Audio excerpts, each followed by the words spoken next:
Hi guys, welcome back to Kannada cravings. ಇವತ್ತು ನಾನು special ಆಗಿರೋ ಸಖತ್ತಾಗಿರೋ ಮಶ್ರೂಮ್ ಬಿರಿಯಾನಿ ಮಾಡ್ತಾಯಿದ್ದೀನಿ. ಬನ್ನಿ ಯಾವ ಥರ ಮಾಡೋದು ಅಂತ ನೋಡ್ಕೊಂಬರೋಣ.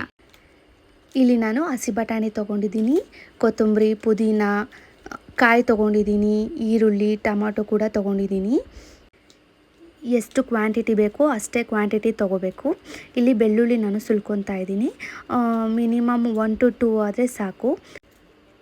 ಸಿಪ್ಪೆ ಸುಲ್ಕೋಬೇಕು. ಸಿಪ್ಪೆ ಸುಲ್ಕೊಂಡ್ಬಿಟ್ಟು ಜೋಡಿಸ್ಕೋತಾ ಇದ್ದೀನಿ. ಶುಂಠಿನ ಚಿಕ್ಕದಾಗಿ ಹೆಚ್ಕೊತಾ ಇದ್ದೀನಿ. ಸೊ ಮಿಕ್ಸಿಗೆ ದಪ್ಪ ದಪ್ಪ ಹಾಕಿದರೆ ಸರಿ ಇರೋದಿಲ್ಲ ಅಂತ ಸ್ವಲ್ಪ ಚಾಪ್ ಮಾಡ್ಕೊತಾ ಇದ್ದೀನಿ ಸಣ್ಣದಾಗಿ. ಇವಾಗ ಮಿಕ್ಸಿಗೆ ಕೊಬ್ಬರಿ ಹಾಕೋತಾ ಇದ್ದೀನಿ. ತೊಗೊಂಡಿರೋ ಐಟಮ್ಸ್ನೆಲ್ಲ ಮಿಕ್ಸಿಗೆ ಹಾಕ್ಕೋಬೇಕು. ಈರುಳ್ಳಿ ಹಾಕ್ಕೋಬೇಕು, ಟೊಮ್ಯಾಟೊ ಹಾಕ್ಕೋಬೇಕು. ನಮಗೆ ಎಷ್ಟೆಷ್ಟು ಕ್ವಾಂಟಿಟಿ ಬೇಕೋ ಅಷ್ಟೆಷ್ಟು ಕ್ವಾಂಟಿಟೀಲಿ ಹಾಕ್ಕೋಬೇಕು. ಸ್ವಲ್ಪ ಈರುಳ್ಳಿನ ಎತ್ತಿಟ್ಕೊತಾ ಇದ್ದೀನಿ ಒಗ್ಗರಣೆ ಕೊಡೋದಕ್ಕೆ. ಚಾಪ್ ಮಾಡಿಟ್ಟಿರೋ ಶುಂಠಿ ಹಾಕ್ಕೋಬೇಕು, ಪುದೀನ ಹಾಕ್ಕೊತಾ ಇದ್ದೀನಿ. ನಿಮಗೆ ಗ್ರೀನರಿ ತುಂಬ ಜಾಸ್ತಿ ಬೇಕು ಅಂತ ಅಂದರೆ ಸ್ವಲ್ಪ ಜಾಸ್ತಿನೇ ಹಾಕ್ಕೋಬೋದು. ನಾನು ಇಲ್ಲಿ 3 to 4 ಮೆಂಬರ್ಸಿಗೆ ಮಾಡ್ತಾಯಿದ್ದೀನಿ. ಸೊ ಅದಕ್ಕೋಸ್ಕರ ಸ್ವಲ್ಪ ಕ್ವಾಂಟಿಟಿ ಕಮ್ಮಿನೇ ಹಾಕ್ಕೋತಾ ಇದ್ದೀನಿ. ಮತ್ತು ಕೊತ್ತಂಬರಿ ಕೂಡ ನಾನು ಆ್ಯಡ್ ಮಾಡ್ಕೊತಾ ಇದ್ದೀನಿ. ಬಿಡಿಸಿಟ್ಕೊಂಡಿರೋ ಬೆಳ್ಳುಳ್ಳಿ ಕೂಡ ಆ್ಯಡ್ ಮಾಡ್ಕೊಬೇಕು. ನಿಮಗೆ ಜಾಸ್ತಿ ಬೇಕು ಬೆಳ್ಳುಳ್ಳಿ ಅಂತಂದರೆ ಆ್ಯಡ್ ಮಾಡ್ಕೊಬೋದು. ನಾನಿಲ್ಲಿ 2 to 3 ಆ್ಯಡ್ ಮಾಡ್ಕೊಂಡಿದ್ದೀನಿ. ಇವಾಗ ಗ್ರೈಂಡ್ ಮಾಡ್ಕೊಬೇಕು. ಸ್ವಲ್ಪ ತರಿಯಾಗಿ ಗ್ರೈಂಡ್ ಮಾಡ್ಕೊಂಡ್ರೆ ಸಾಕು. ನಾನು ವಾಟರ್ ಏನು ಇಲ್ಲಿ ಆ್ಯಡ್ ಮಾಡ್ತಾಯಿಲ್ಲ. ನೋಡಿ, 30 ಸೆಕೆಂಡ್ಸ್ ಗ್ರೈಂಡ್ ಮಾಡಿಕೊಂಡ್ರೆ ಸಾಕಾಗುತ್ತೆ ಅನಿಸುತ್ತೆ. ನೋಡಿ, ಈ ಥರ ಬಂದಿದೆ ಪೇಸ್ಟ್ ಮಾಡ್ಕೊಂಡಾದಮೇಲೆ ಈರುಳ್ಳಿನ ಸ್ವಲ್ಪ ಸಣ್ಣದಾಗಿ ಚಾಪ್ ಮಾಡ್ಕೊಬೇಕು ಒಗ್ಗರಣೆಗೆ. ನಿಮಗೆ ಉದ್ದುದ್ದ ಬೇಕಾದರೂ ಕಟ್ ಮಾಡ್ಕೊಬೋದು, ಸ್ವಲ್ಪ ಸಣ್ಣ ಬೇಕಾದರೂ ಕಟ್ ಮಾಡ್ಕೊಬೋದು. ಇವಾಗ ನಾನು ಮಶ್ರೂಮ್ ತೊಗೋತಾ ಇದ್ದೀನಿ. ಮಶ್ರೂಮ್ನ ನಾನು 2 ರಿಂದ 3 ಸತಿ ವಾಶ್ ಮಾಡ್ಕೊಂಡಿದ್ದೀನಿ. ಬಿಸಿನೀರಲ್ಲಿ ಕೂಡ 1 ನಿಮಿಷ ನಾನು ನೆನೆಹಾಕಿಟ್ಕೊಂಡಿದ್ದೆ. ಇಲ್ಲಿ 1 ಮಶ್ರೂಮಲ್ಲಿ ನಾನು 3 ಪೀಸಸ್ ಮಾಡ್ಕೊತಾ ಇದ್ದೀನಿ. ನಿಮಗೆ ಎಷ್ಟು ಪೀಸಸ್ ಬೇಕಾದರೂ ಮಾಡ್ಕೊಬೋದು. ನಾನು ಏನಕ್ಕೆ 3 ಪೀಸಸ್ ಮಾಡ್ಕೊತಾ ಇದ್ದೀನಿ ಅಂದರೆ ಸ್ವಲ್ಪ ದಪ್ಪ ಇದ್ದರೆ ತಿನ್ನೋದಕ್ಕೆ ಕೂಡ ತುಂಬ ಚೆನ್ನಾಗಿ ಫೀಲ್ ಆಗುತ್ತೆ. ಬಿಸಿನೀರಲ್ಲಿ ಏನಕ್ಕಪ್ಪ 1 ನಿಮಿಷ ಇಡಬೇಕು ಅಂತಂದರೆ ಬ್ಯಾಕ್ಟೀರಿಯಾ ಸ್ವಲ್ಪ ಇರುತ್ತಲ್ವ. ಸೊ ಬಿಸಿನೀರಲ್ಲಿ ನೆನೆಹಾಕಿಟ್ರೆ ಸ್ವಲ್ಪ ಬ್ಯಾಕ್ಟೀರಿಯಾಸ್ ಎಲ್ಲ ರಿಮೂವ್ ಆಗುತ್ತೆ ಅಂತ ಕಾರಣದಿಂದ ಮಾತ್ರ ನೆನೆಹಾಕಿಡ್ತೀನಿ. ಇಲ್ಲಿ ನಾನ್ ವೆಜ್ ಬಿರಿಯಾನಿ ಯಾರ್ಯಾರು ತಿನ್ನೋದಿಲ್ವೋ ಅವ್ರಿಗೆ ಮಶ್ರೂಮ್ ವೆಜ್ ಬಿರಿಯಾನಿ ತುಂಬ ಚೆನ್ನಾಗಿ ಟೇಸ್ಟ್ ಕೊಡುತ್ತೆ ಅಂತ ಹೇಳ್ತೀನಿ. ನಾರ್ಮಲ್ ಅಕ್ಕಿ 3/4 ಭಾಗ ತೊಗೊಳ್ತಾ ಇದ್ದೀನಿ. ಮತ್ತು ಬಾಸುಮತಿ ಅಕ್ಕಿ ಕೂಡ ನಾನು 3/4 ಭಾಗ ತೊಗೊಳ್ತಾ ಇದ್ದೀನಿ. ಅಕ್ಕಿನ ಇವಾಗ 30 ಮಿನಿಟ್ಸ್ ನೆನೆಹಾಕಿಟ್ಕೊಳ್ತಾ ಇದ್ದೀನಿ. ಬ್ಯಾಚುಲರ್ಸ್ ಕೂಡ ಇದನ್ನು 10 to 15 ಮಿನಿಟ್ಸಲ್ಲಿ ಆರಾಮಾಗಿ ಮಾಡ್ಕೊಬೋದು. ಇದೇನು ಕಷ್ಟ ಏನಲ್ಲ ಮಾಡ್ಕೊಳ್ಳೋದು. ಇವಾಗ ಸ್ಟವ್ ಮೇಲೆ ಕುಕ್ಕರ್ ಇಡ್ತಾ ಇದ್ದೀನಿ. ಇಲ್ಲಿ ನಾನು ಸಾಸಿವೆ ಎಣ್ಣೆ ಯೂಸ್ ಮಾಡ್ತಾಯಿದ್ದೀನಿ. ಸಾಸಿವೆ ಎಣ್ಣೆ ಯೂಸ್ ಮಾಡೋದ್ರಿಂದ ಟೇಸ್ಟ್ ತುಂಬ ಸಖತ್ತಾಗಿ ಬರುತ್ತೆ. 3 to 4 ಸ್ಪೂನ್ ಆಯಿಲ್ ಹಾಕಿದರೆ ಸಾಕಾಗುತ್ತೆ. ಈಗ ನಾನು ಚಾಪ್ ಮಾಡ್ಕೊಂಡಿರೋ ಈರುಳ್ಳಿನ ಹಾಕೋತಾ ಇದ್ದೀನಿ. ಈರುಳ್ಳಿ ಸ್ವಲ್ಪ ಫ್ರೈ ಆಗಬೇಕು, ಬ್ರೌನ್ ಕಲರ್ ಬರೋ ತನಕ ಎಣ್ಣೆಯಲ್ಲಿ ಹುರ್ಕೋಬೇಕು.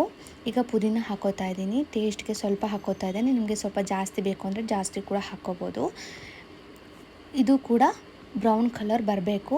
ಸೊ ಯಾವಾಗಲೂ ಅಳ್ಳಾಡಿಸ್ತಾನೇ ಇರಬೇಕಾಗುತ್ತೆ ಚೌಟು. ಇವಾಗ ಸುಲಿದಿಟ್ಕೊಂಡಿರೋ ಬಟಾಣಿ ಕೂಡ ನಾನು ಆ್ಯಡ್ ಮಾಡ್ಕೊತಾ ಇದ್ದೀನಿ. ಸ್ವಲ್ಪ ಎಣ್ಣೆಯಲ್ಲಿ ಅದನ್ನು ಕೂಡ ಫ್ರೈ ಆಗಬೇಕು. ಫ್ರೈ ಆದರೆ ಸ್ವಲ್ಪ ಟೇಸ್ಟ್ ಚೆನ್ನಾಗಿ ಬರುತ್ತೆ. ಚೆನ್ನಾಗಿ ಫ್ರೈ ಆದಮೇಲೆ ಮಸಾಲೆ ಆ್ಯಡ್ ಮಾಡ್ಕೊಬೇಕು. ಇವಾಗ ಮಿಕ್ಸಿ ಮಾಡ್ಕೊಂಡು ಇಟ್ಕೊಂಡಿರೋ ಮಸಾಲೆ ಎಲ್ಲ ನಾನು ಆ್ಯಡ್ ಮಾಡ್ಕೊತಾ ಇದ್ದೀನಿ. ಮಸಾಲೆ ಕೂಡ ಆಯಿಲಲ್ಲಿ ಫ್ರೈ ಆಗಬೇಕು. ಫ್ರೈ ಆದಷ್ಟು ಟೇಸ್ಟ್ ಸ್ವಲ್ಪ ಚೆನ್ನಾಗಿ ಬರುತ್ತೆ. ಸ್ವಲ್ಪ ಮಿಕ್ಸ್ ಮಾಡ್ಕೊಳ್ತಾ ಇದ್ದೀನಿ. ಆಯಿಲ್ನಲ್ಲಿ 1 ನಿಮಿಷ ಮಸಾಲೆ ಬೇಯ್ಕೊಬೇಕು. ದೆನ್ ಸ್ವಲ್ಪ ಮಿಕ್ಕಿರೋ ಮಸಾಲೆನ ನೀರು ಹಾಕಿಬಿಟ್ಟು ಶೇಕ್ ಮಾಡಿಬಿಟ್ಟು ಈಗ ಮಿಕ್ಸ್ ಮಾಡ್ತಾಯಿದ್ದೀನಿ. ವಾಟರು ಮತ್ತು ಮಸಾಲೆ ಮಿಕ್ಸ್ ಆಗಬೇಕು. ಸೊ ನಾವಿಲ್ಲಿ ಮಿಕ್ಸ್ ಮಾಡ್ಕೊಳ್ಳೋಣ ಚೆನ್ನಾಗಿ. ಇದು ಕೂಡ 5 ಮಿನಿಟ್ಸ್ ಕುದಿಯೋಕೆ ಬಿಡಬೇಕು. ಹಸಿ ವಾಸನೆ ಎಲ್ಲ ಹೋಗಬೇಕು. ನಮಗೆ ಯಾವಾಗ ಹಸಿ ವಾಸನೆ ಹೋಗಿದೆ ಅಂತ ಗೊತ್ತಾಗುತ್ತೋ ಸೊ ಆವಾಗ ನಾವು ವಾಟರ್ ಆ್ಯಡ್ ಮಾಡ್ಕೊಳ್ಳೋಣ. 3 ಕಪ್ ವಾಟರ್ನ ಆ್ಯಡ್ ಮಾಡ್ಕೊಳ್ತಾ ಇದ್ದೀನಿ.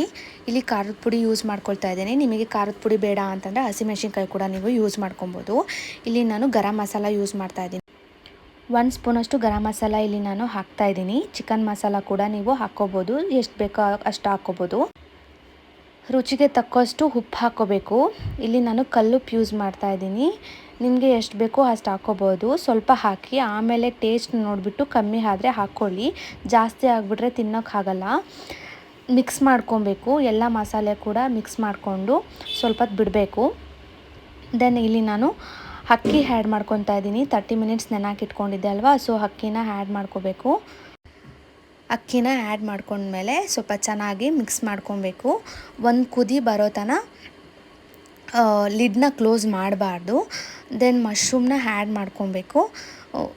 ಈ ಮಶ್ರೂಮ್ನ ಲಾಸ್ಟಿಗೆ ಆ್ಯಡ್ ಮಾಡ್ಕೊಬೇಕು. ಏನಂದರೆ ಅದು ಮಶ್ರೂಮ್ ಜಲ್ದಿ ಬೆಂದುಬಿಡುತ್ತೆ, ಸೊ ಅದಕ್ಕೋಸ್ಕರ ಲಾಸ್ಟಿಗೆ ಆ್ಯಡ್ ಮಾಡ್ತಾಯಿದ್ದೀನಿ ಇಲ್ಲಿ ನಾನು ಮಶ್ರೂಮ್ನ.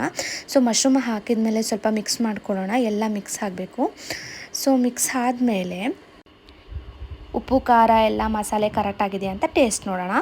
ಮತ್ತು ಇಲ್ಲಿ ನಾನು ಗೀ ಆ್ಯಡ್ ಮಾಡ್ಕೊತಾ ಇದ್ದೀನಿ. ನಿಮಗೆ ಸ್ವಲ್ಪ ಎಷ್ಟು ಬೇಕೋ ಅಷ್ಟು ಆ್ಯಡ್ ಮಾಡ್ಕೊಳ್ಳಿ. ನಾನು ಸ್ವಲ್ಪ ಆ್ಯಡ್ ಮಾಡ್ತಾಯಿದ್ದೀನಿ. ಇಲ್ಲಿ ಕೊತ್ತಂಬರಿ ಕೂಡ ನಾನು ಆ್ಯಡ್ ಮಾಡ್ಕೊತಾ ಇದ್ದೀನಿ. ಕೊತ್ತಂಬರಿ ಆ್ಯಡ್ ಮಾಡ್ಕೊಂಡ್ಮೇಲೆ ಫೈನಲಿ ಲಿಡ್ನ ಕ್ಲೋಸ್ ಮಾಡೋಣ. ಲಿಡ್ನ ಕ್ಲೋಸ್ ಮಾಡಿದ ಮೇಲೆ 2 to 3 ವಿಷಲ್ ಹಾಕಿಸ್ಬೇಕು. ನಾನಿಲ್ಲಿ 2 ವಿಷಲ್ಸ್ ಹಾಕ್ಸಿದ್ದೀನಿ. 2 ವಿಷಲ್ಸ್ ಹಾಕ್ಸಿದ್ಮೇಲೆ ಫೈನಲಿ ಮಶ್ರೂಮ್ ಬಿರಿಯಾನಿ ರೆಡಿ.